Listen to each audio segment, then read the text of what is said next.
자, 이제 세 번째 얘기 한번 해볼까요? 네. 이제 똘똘한 한 채의 주택이 지금 기준이 바뀔 것 같은데요. 일단 보유세 논의가 개편 논의가 진행되면서 종부세 기준을 뭐 현재는 6억 이상 2주택이면 뭐 종부세를 부여하겠다. 그다음에 1주택이더라도 9억이 넘으면 종부세를 부과하겠다. 이런 기준에서 지금 이제 이 9억을 6억으로 바꾸겠다. 이제 바꾸겠다가 아니라 타이틀이 그렇게 쓰여져가지고 어제 기사를 제가 좀 보는데 사람들이 되게 많이 봤어요, 이 기사를. 그래서 그래요? 사람들이 많이 본 기사에 보여서 이제 저도 봤는데 깜짝 놀랐죠. 왜요?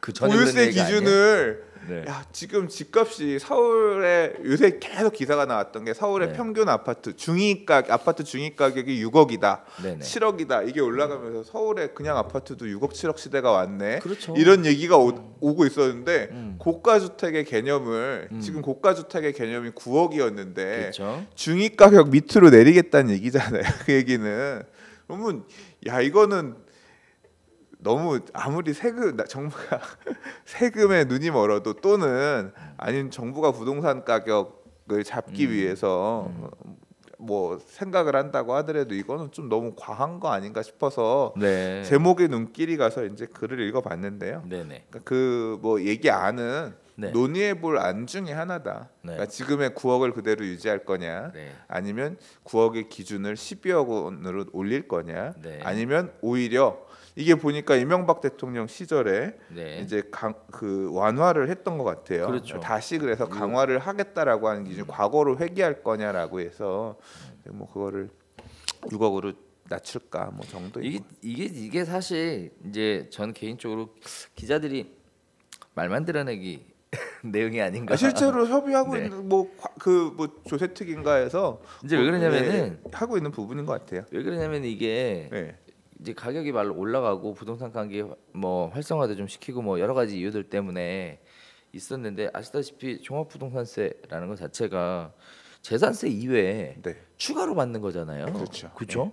근데 이제 가격이 많이 올라가서 지금 서울의 아파트들 중에 6억 안 넘는 게 아마 손가락에 꼽기가 어려울 정도 상황인데 그러면 이거를 1주택밖에 안 가지고 있는 사람, 근데 내가 원하지 않았는데 가격이 올라가서 종부세에 해당되는 사람, 이 사람들의 숫자가 갑자기 엄청나게 늘어나면 엄청나게 심각한 조세 저항이라는 거를 불러올 수 있는 상황임에도 그런 부분들 불구하고 고려하겠죠. 네. 그러니까요.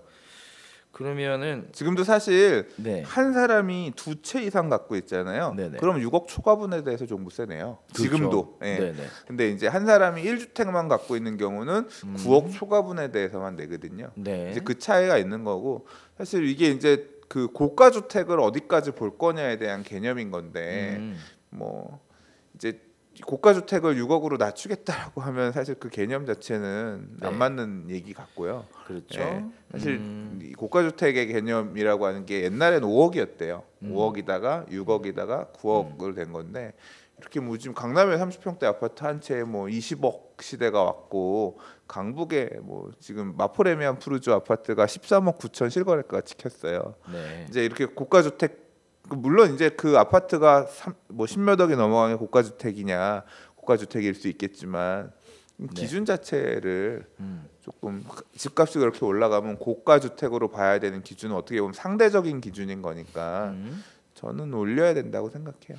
그러게요. 그래서 이제 세 가지 안이 사실 들어갔거든요. 현행 유지할 거냐, 아니면 9억에서 12억으로 올릴 거냐, 아니면 되려 9억에서 6억으로 내릴 거냐. 세 가지 중에 논의해 보겠다라고 얘기했는데 현실적으로 가장 이슈가 된 건 이제 9억에서 6억으로 내리면 그렇게 기사를 쓰니까 어? 그 기사를 찍어볼 수밖에 없지. 그래서 기자가 네 머리가 지금 좋아. 머리가 좋아. 작업한 것으로 네 이렇게 판단하고 있는 거죠. 자 아무쪼록 보유세에 대한 얘기는 지속적으로 나오는 것 같습니다. 앞으로 어떤 형태로 정리가 될지는 좀 모르겠지만 손을 전혀 안 대지는 않을 것 같아요. 지방선거 계속 얘기 나오는 거 끝나면 보면. 건드릴 네. 거고 아마 네. 뭐 제가 봐서는 그 저거 뭐죠 공정시장가액 비율 조정하거나 네네. 세율을 좀 건드리거나 그런 형태로 이렇게 하면서 급격하게 올리기는 부담스러울 거예요. 네. 그러게요. 네. 네네. 그래서 뭐 보유세에 관련된 부분들은 좀 관심을 갖고 봐야 될 부분인 것 같습니다. 일단은 전반적인 기류 자체는 보유세를 올리겠다는 부동산 기류인 거죠? 시장이 네, 제 생각에는 이거는 네, 그러니까 지금 철저하게- 부동산 시장이 자꾸 하락한다 이런 기사들 엄청 요새 많이 나오잖아요. 그리고 사실 실제로 조정받는 모양새로 갈 수도 있어요. 봄 이후에. 근데 만약에 그런 모양이 보인다고 하더라도 네, 보유세를 올릴 것 같아요. 저는 보유세는 무조건 건드려서 음, 이게 한번 얘기가 되면 경기가 다시 좀 죽는 것 같으니까 보유세를 낮추자 이런 식으로 안 가고 일단 네. 건드리면서 부동산 서울 수도권 시장의 부동산 시장 상황하고 상관없이 보유세는 건드릴 가능성이 높다고 생각해요. 그렇군요. 네. 자, 그래서 보유세, 집 갖고 있는 분들, 부동산 갖고 있는 분들 다 관심 있게 좀 보셔야 될 것 같습니다. 자, 이제 마지막 네 번째 얘기 한번 해볼까요? 강 소장님이 개인적으로 재밌는 이야기를 하나 하셨던데 주목할 만한 재개발 구역이 없어졌나요? 사실 이제 오늘 방송하기 전에 이런 네. 이런 얘기해봐요라고 이제 저희가 얘기를 나눴는데 네. 제가 이제 카톡에다 링크를 하나 드렸거든요. 맞아요. 제가 사실 네. 뭘 하고 있냐면 뭐 조금 짧게 홍보하자면 재개발 강의를 해서 이제 지금 이제 온라인으로 판매를 네. 하고 있는데 강의에 뭐가 좀 빠진 게 있다. 음, 빠진 게 있다고 생각을 했어요. 그게 뭘까 했는데 보니까 이제 재개발 구역에 대한 얘기를 많이 하지 않았거든요.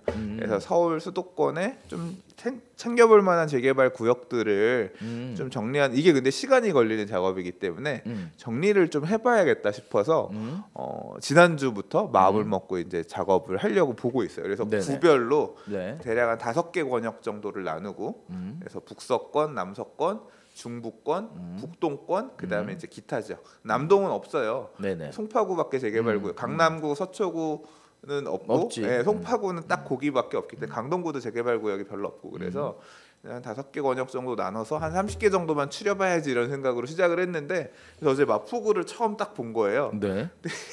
진짜 황당한 게 다 끝났어. 다 끝났어.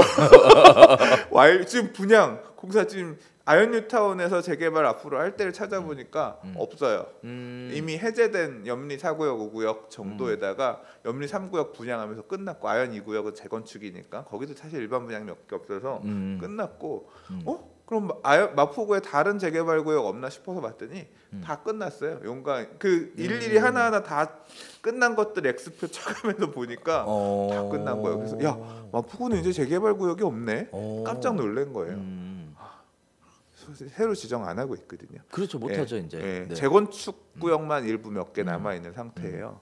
그래서 사실 이제 제가 말씀드린 건 마포구만 보여드렸지만 서대문구도 봤거든요. 거의 서대문구도 거의 다 끝난 것 같은데. 거의 네, 끝났고 몇 개 남아 있거나 분양 앞두고 있는 데들. 이게 사실 끝난 게 이게 그 해제 신청 받아줘가지고 해제하면서 또 많이 끝난 거죠. 아니요, 마포구는 해제된 데 별로 없어요. 아, 해제 일부 있죠. 해제 일부 있는데 그러네요. 해제가 되면서 이미 줄어든 부분도 없잖아 있기는 한 것 같아요. 네네네. 물론 해제된 지역들이 다시 재개발 사업을 하게끔 해달라고 구청에다 엄청나게 요청은 하고 있어요. 요청은 하고 있는데 주민 동의가 있어야 되는 거니까. 근데 주민 방식으로 이게 진행되는 사실은 거니까. 주민의 의견을 물어서 해제를 했던 지역들이기 그렇죠. 때문에 다시 지정을 원래 이제 정비구역 지정하는 권자는 서울시장이잖아요. 그렇죠.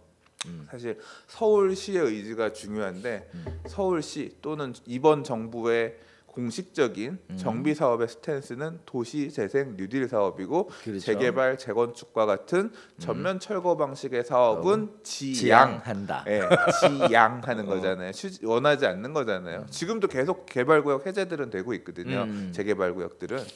그래서 진짜 재개발할 때가 이제 없구나. 큰일 났네. 그럼 재개발 시장 이제 종 치는 거예요 이제. 그 투자 재개발 시장으로서? 시장 자체가 새로 지정하지 않으면 네. 실제로 앞으로 더 할 만한 애는 없는 거예요. 거의. 깜짝 놀랐어요.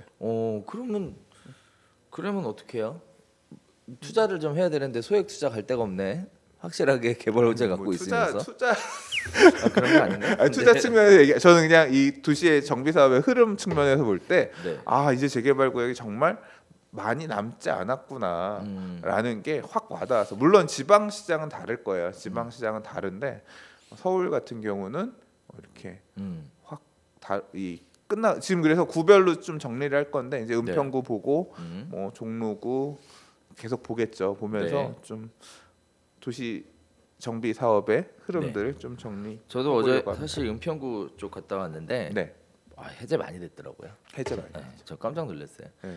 여기 막 군데 막 했어서 여기 언제 하나요? 그랬더니 해제됐는데요. 해제됐는데 의외로 생각보다 많더라고요. 네. 해제 용산도 뉴타운 추진하던 데 중에서 네. 일부 단독 재건축 사업으로 가던 데들 뭐 해제되고 사실 아직 지금 이런 계획 기본 계획도 수립이 안 돼가지고 좀 헤매고 있는 데도 있고 오래 걸리는 데도 있고. 한편은 또 그래요. 이게 해제가 됐으면은 이제 누구나 딱 거기에 가면 해제됐다고 알 수 있게끔 돼 있어야 되는데 이게 또 일부 그 약 파는 컨설팅들이 해제 안 됐다고 잘못된 소문이라고 또 이렇게 그래도 하는 그나마 경우들도 있고. 서울시는 클린업 시스템이 갖춰져 있어서 네. 그나마 좀 나은 편이고요. 네. 지방이라든가 행정력이 서울만큼 미치지 못한 지역들 같은 경우는 그런 데들도 많지 않죠.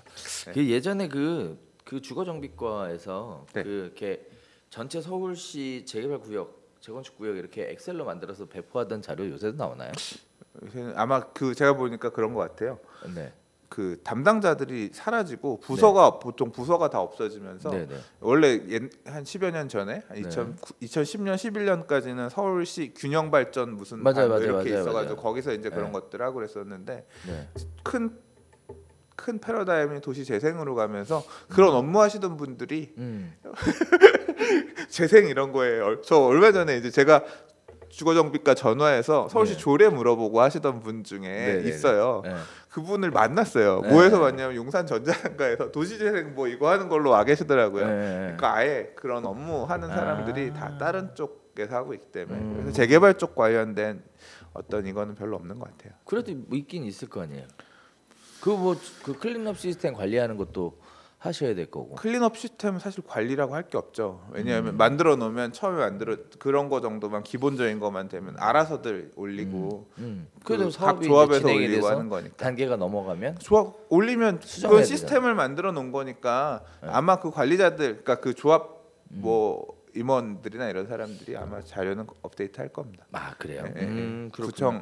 서울시에서 자, 건드리는 게 아니라. 그러면은 이슈가 되는 것 중에 하나는 그거네요. 결국은 과거에 한참 진행되던 재개발 구역들이 지금 사업을 마무리를 했거나 또는 해제를 했거나 해서 이제 앞으로 추진될 재개발 구역의 숫자는 극소수에 불과할 수 있다. 거의 없어요. 그러니까 이 재개발 구역들을 지정한 그러니까 서울시 기본계획 수립이 2004년이었거든요. 네네. 2004년에 기본계획 수립하고 그다음에 뉴타운 사업 같은 경우는 2002년, 네. 3년, 2005년 이렇게 했단 말이에요. 4차 뉴타운 지정을 안 해서 실제로 거의 지금 재개발 사업 가는 데들은 2004년도 기본계획에 수립됐던 데들 또는 2005년에 뉴타운으로 해서 기본계획을 만들었던 데들 정도가 끝이거든요. 네. 요것들이 마무리되면 그리고 나서 2011년까지 사실은 예정 구역들 지정을 했단 말이에요. 네네. 근데 2011년까지 지정한 데들이 거의 다 해제됐어요. 그러니까 나중에 뒤늦게 기본계획안은 언데들이 해제가 돼서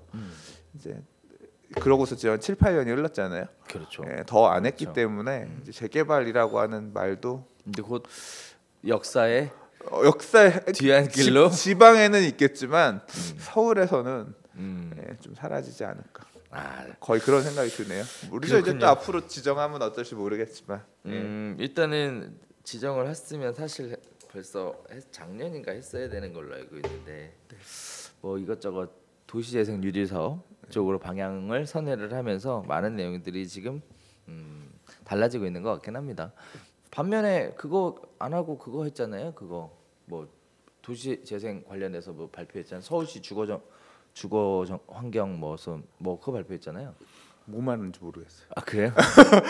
생활권 계획. 생활권 계획은 네. 구속력이 있다기보다는 네. 큰 저거기 때문에 생활권 계획은 조금 다른 거예요. 생활권 계획 네. 제가 보기에는 이렇게 넘어간 것 같아요. 느낌상. 네. 느낌상 그런 것 같아요. 어쨌든 네. 네 오늘 크게 네 가지 이야기 한번 나눠봤습니다. 네 요즘 부동산 시장 자체가 전반적으로 비수기 완전 라는 이야기가 좀 들리고 있습니다.